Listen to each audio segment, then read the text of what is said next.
All right, a lot of people want to know. I'll let you know. Going to a restaurant, they say stay away from this.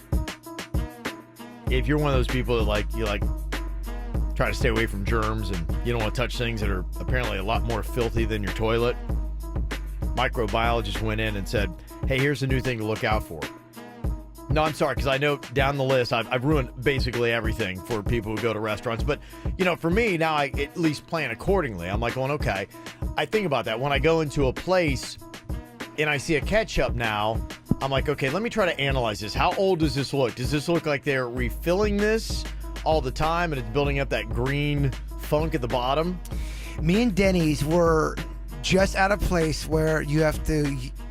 It's like a buffet style. We sat down. We're using the utensils, and we were both going, this conversation we've been having on the radio is really starting to affect my coziness at restaurants. I know. I was using the fork, and I'm looking at the fork the whole time. Yeah. I'm scrubbing it down with my napkin. Like that's going to do anything. But a lot of times for those, I don't feel too bad about a lot of the cutlery, oddly enough, because I think they do put those in dishwashers, and you've got blasted that heat. If you go to a place that looks clean, and you're like, okay, I've got confidence that they're doing it right there. I do. I believe in that. Okay. But there are other things to watch out for, and according to this microbiologist, the absolute filthiest thing in a restaurant. You guys want to take a guess? Yes, I do. Okay, what do you think? Because I've thrown out the ketchup bottle thing. If you haven't heard that before, there are a lot of places that they don't provide a new ketchup bottle when it gets low or halfway full. They just refill it with other ketchup, and then after a while, that bottle may sit on a table for over a year or longer. I think the witch kind of nailed it. It's either the chairs or the seats because people are sweating and they're farting on it, or the underneath the table where people maybe are putting boogers or something real gross like that. I got you. Okay. Yeah. Okay. It's a good guess. It's not it, though.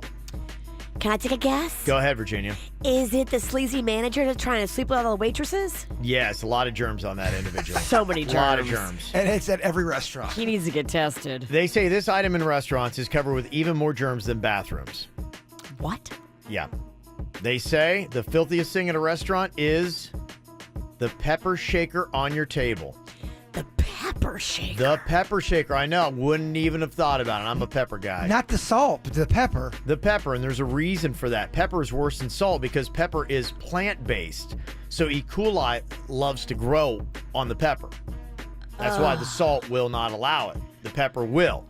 So they say what happens a lot of times is, the staff is regularly cleaning the bathroom. So they put care into that, but they don't even think about the pepper shakers, but think about all the hands that are grabbing the pepper shakers and this and that. And then on top of it, it is the kind of environment where microbes love to flourish. The other thing some restaurants need to really pay attention to, y'all, look at your menus and clean off your menus. When you give menus that has dry food on it, that's a great call. It's really gnarly and gross. Yeah, I think that should be the duty at one point. That's one of the things you check off the list. I look like a freak because I've got a cloth napkin turning the pages. The worst is when it's like you hear it stick. It's so gross. You lean on your menu and your elbow sticks to it. You're like, what is going on here? It's like the first thing you're seeing. Oh, it's so gnarly. Absolutely.